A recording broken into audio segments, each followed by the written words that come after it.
Olá, meus irmãos, a paz do Senhor Jesus. Eu sou a pastora Renata Caruso, mais uma vez aqui com vocês, da Igreja Missão Ictus no Brasil. E hoje nós estamos aqui para mais um vídeo referente à nossa playlist Leitura Cronológica da Bíblia em um ano. Hoje, dia 27 de fevereiro, nós vamos fazer a leitura dos últimos capítulos do livro de Números. Hoje nós leremos números do 34 ao 36 e assim vamos finalizar o livro de Números, tá bom?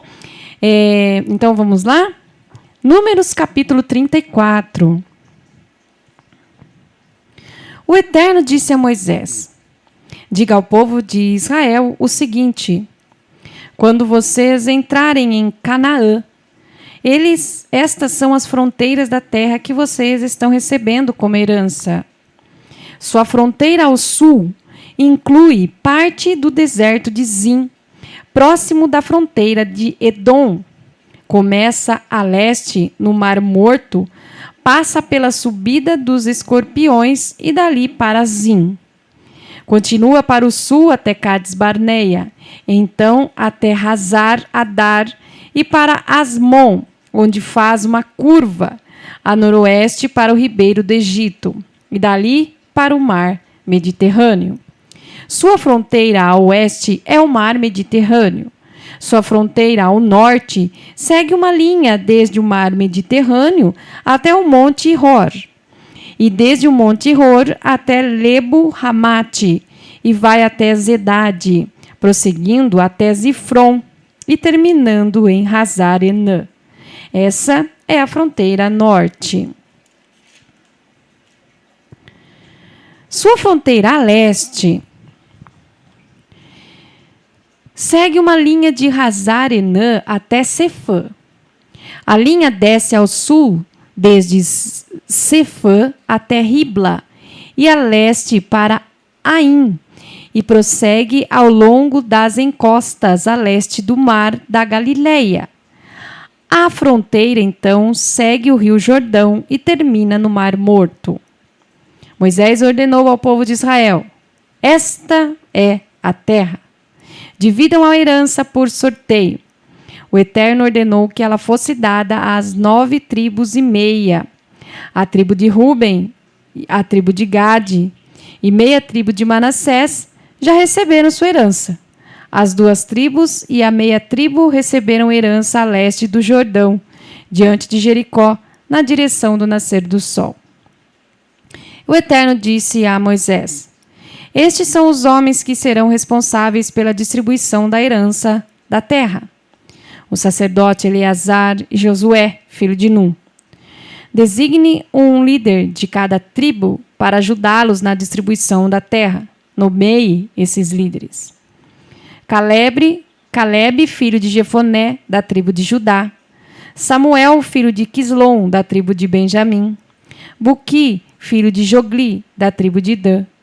Haniel, filho de Éfode, da tribo de Manassés, filho de José. Quemuel, filho de filho de Sifitã, da tribo de Efraim, filho de José. Elisafã, filho de Parnaque, da tribo de Zebulon. Paltiel, filho de Asa, da tribo de Issacar. Aiude, filho de Selomi, da tribo de Azer. Pedael, filho de Amiúde, da tribo de Naphtali. Estes são os homens que o Eterno designou para distribuir a herança ao povo de Israel na terra de Canaã. Números capítulo 35. Então, o Eterno disse a Moisés: nas campinas de Moabe, à margem do Jordão, diante de Jericó, ordene ao povo de Israel que dê aos levitas, como sua parte na herança, cidades para que morem nelas. Cuidem também para que eles recebam pastagem suficiente ao redor das cidades. Assim, eles estarão bem supridos de cidades, nas quais poderão residir, e pastagens para seu gado, rebanho e outros animais de criação. As pastagens ao redor das cidades dos levitas devem ter 450 metros em cada direção a partir dos muros da cidade. A medida externa da pastagem deve ser de 900 metros de cada um dos pontos cardeais, leste, sul, oeste e norte, com a cidade no centro. Cada cidade deve ser suprida com essa pastagem. 6 das cidades que vocês derem aos levitas serão cidades de refúgio. Nelas poderá se abrigar qualquer pessoa que acidentalmente tenha matado outra. Além disso, vocês lhes darão ainda outras 42 cidades, 48 no total, com suas pastagens. As cidades que vocês derem aos levitas da herança do povo de Israel serão tomadas de acordo com o tamanho da tribo. Muitas cidades de uma tribo que tem muitas, poucas de uma tribo que tem poucas. O Eterno disse a Moisés: diga ao povo de Israel, quando vocês atravessarem o rio Jordão e entrarem na terra de Canaã, designem cidades de refúgio, nas quais possa se abrigar a pessoa que acidentalmente matar outra, até que possa aparecer diante da comunidade para ser julgada. Providenciem 6 cidades de refúgio. 3 delas deverão estar no lado leste do Jordão e 3 na própria Canaã. Cidades de refúgio para o povo de Israel, para os estrangeiros residentes e para quaisquer outros estrangeiros entre o povo de Israel. 6 cidades de refúgio para onde possam fugir qualquer pessoa que acidentalmente matar alguém. Mas, se quem matou outra pessoa usou um objeto de ferro, isso é assassinato óbvio, e ele é assassino e precisa ser executado. Ou, se ele tiver uma pedra na mão grande o bastante para matar uma pessoa e o outro morrer, isso é assassinato. Ele é assassinado e precisa ser assassino e precisa ser executado. Ou, se ele estiver carregando um pedaço de madeira suficientemente pesado para matar alguém e o outro morrer, isso é assassinato. Ele é assassino e precisa ser executado. Nesses casos, o vingador da vítima terá o direito de matar o assassino quando o encontrar. Poderá matá-lo assim que o achar.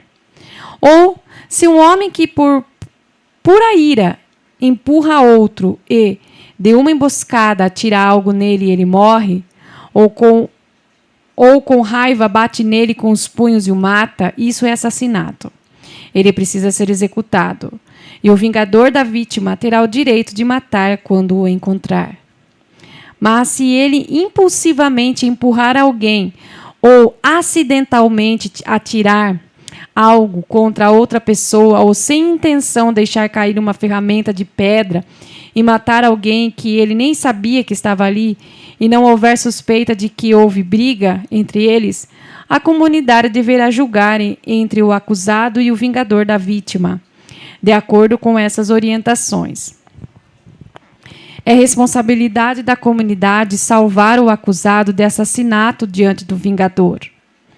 A comunidade deverá enviá-lo de volta à cidade de refúgio do qual ele veio, e ele ficará lá até a morte do sacerdote principal que foi ungido com o óleo santo.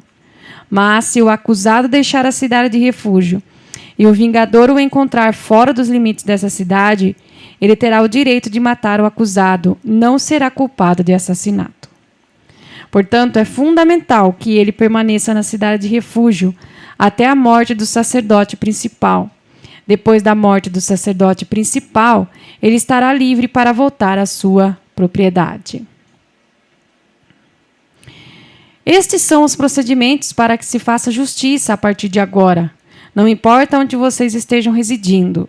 Qualquer pessoa que matar outra poderá ser executada apenas mediante o depoimento de testemunhas oculares.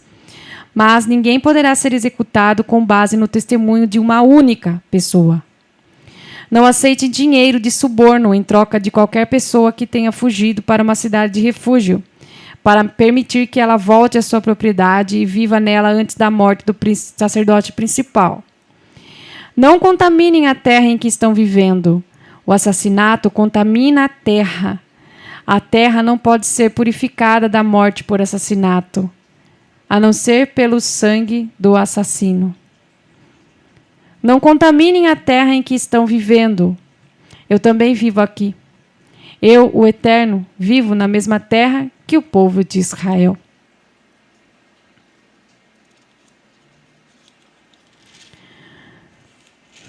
Números capítulo 36. Os chefes de família do clã de Gileade, filho de Maquir, filho de Manassés, que pertenciam aos clãs dos sacerdotes de José, vieram falar com Moisés e com os chefes das famílias do povo de Israel. Eles disseram: quando o Eterno ordenou ao meu senhor que distribuísse as terras da herança por sorteio ao povo de Israel, o meu senhor também recebeu ordens do Eterno para dar as terras da herança de Zelofeade, o nosso irmão, às filhas dele. Mas o que acontecerá se elas se casarem com homens de outras tribos no povo de Israel? A herança delas será tirada da nossa tribo e dada à tribo dos homens com quem se casarem? Então, quando vier o ano do jubileu para o povo de Israel, a herança delas será encampada pela tribo a quem pertencem por casamento? Sua terra será tirada da herança dos seus antepassados. Instruídos pelo Eterno, Moisés deu a seguinte ordem ao povo de Israel: O que a tribo dos filhos de José está dizendo é correto. Esta é a ordem do Eterno para as filhas de Zelofeade. Elas podem se casar com quem quiserem, desde que seja alguém do clã da tribo do seu antepassado. As terras de herança do povo de Israel não podem ser passadas de uma tribo para outra. Mantenham as terras da herança da tribo dentro da família. Toda filha que herdar terra, não importa qual tribo pertença, precisará casar-se com um homem dentro do clã da tribo do seu antepassado. Todo israelita é responsável por garantir que a herança permaneça na tribo do seu antepassado. Nenhuma terra de herança poderá ser passada de uma tribo para outra. Cada tribo de Israel se apegará firmemente às suas terras. As filhas de Zelofeade fizeram como o Eterno havia instruído. Maalá, Tirza, Roglá, Milca e Noá, as filhas de Zelofeade, casaram-se com primos por parte de pai. Elas se casaram com descendentes das famílias de Manassés, filho de José, e as terras de sua herança permaneceram na família do seu pai. Estes são os mandamentos e regulamentos que o Eterno ordenou por meio da autoridade de Moisés ao povo de Israel, nas campinas de Moabe, à margem do Jordão, diante de Jericó. Amém. Terminamos o livro de Números. Fique conosco. Agora, na próxima leitura, nós vamos entrar no livro de Deuteronômio, tá? Por enquanto, nós estamos seguindo aí uma ordem cronológica que está seguindo aí a ordem natural da sua Bíblia, né? Mas, quando chegar um pouquinho mais para frente aí, vocês vão perceber que a ordem vai começar a mudar um pouquinho do habitual, tá? Porque nós estamos fazendo uma leitura cronológica, tá bom?